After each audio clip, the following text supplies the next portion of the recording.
I've got a question. Why is whataboutism a no-go in these debates?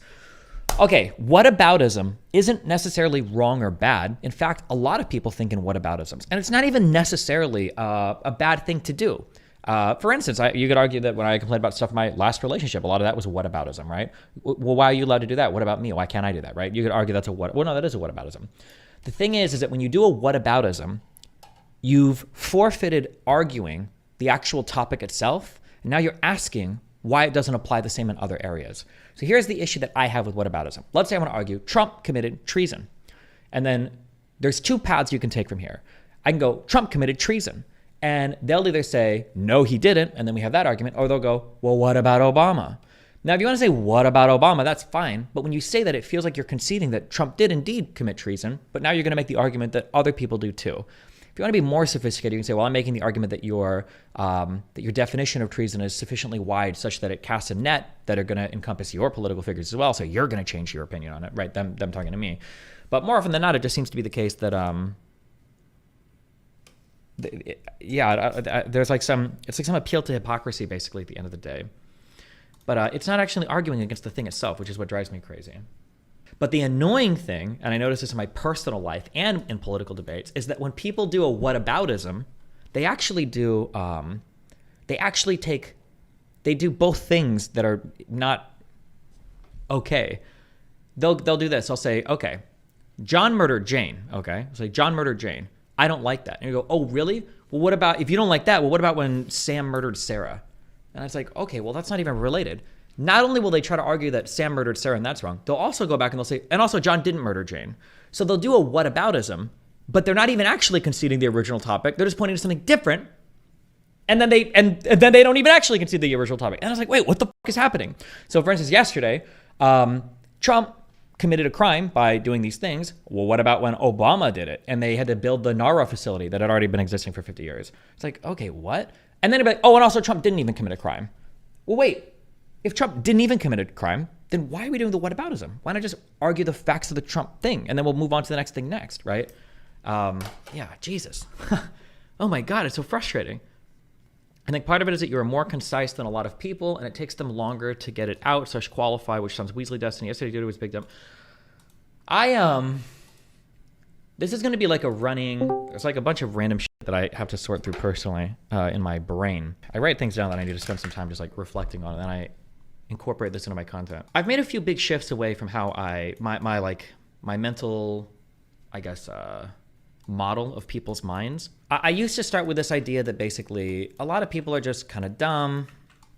That's mean. No, not that a lot of people are dumb, but a lot of people are maybe uninformed, and a lot of people are slaves to these like biases in your brain, right? So one of the reasons why I always cite that psych class that I took in high school as being like one of the most important classes in my life, because one of the things I hope that I learned was that I can't trust my brain all the time. We're very unreliable narrators when it comes to, the narration of our life and the things we've seen and experienced and blah, blah, blah. And I feel like a lot of people maybe aren't aware of this, that they're falling prey to a whole bunch of biases and they just need, they need to learn more to break them out of this. That was kind of the model that I operated under, I would say like 5 or 6 years ago.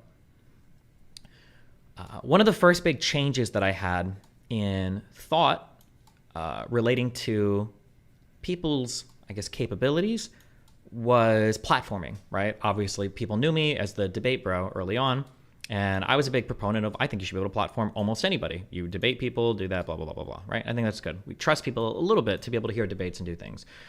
To make their own mind up about the topics.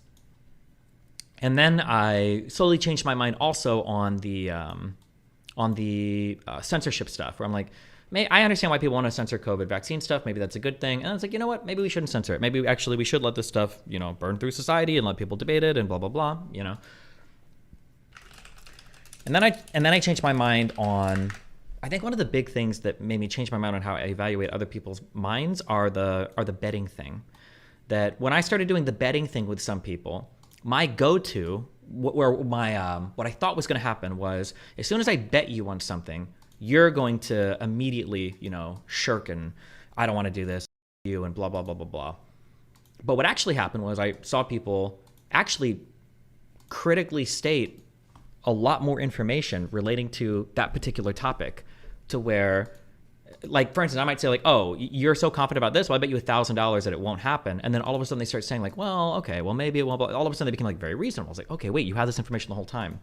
All of this to say that I think one of the things I'm thinking about now with people's minds is I think that most people, I think, have the tools necessary to evaluate everything that they need to in an intellectual, rational, logical manner. I think that there are just patterns or things that happen that lock you into a bad train of thought. And that's what I feel like has happened with this stuff. Because I think in any other situation, if I took this guy and I put him in a room, I'm like, okay, let's have a conversation. He's like, yeah, what's up? And I'm like, you know, like about like classifying shit and declassifying stuff. It's like, yeah. And I'm like, do you think there's probably like a process the president would go through to classify or declassify? The guy probably, yeah, of course, obviously, right? The president can't just randomly classify or declassify stuff for a variety of reasons. For instance, the president classifies a thing. Once something's become classified, one thing that happens, a lot of people aren't aware of this. Wait, is Wicked Supreme here to fact check me if I get shit wrong? He's not.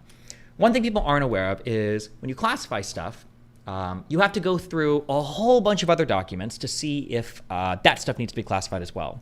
So for instance, maybe this is probably a too pro of a Hillary argument, but one of the arguments that people made about the Hillary email servers is that of all the emails they went through, I think 130 or so were classified. I think over half of those were retroactively classified. That means that the government might publish some piece of information, distribute it, and then later on, something becomes classified that document contains, and now the document is retroactively classified. They go back and they up the classification from nothing to classified to top secret to whatever.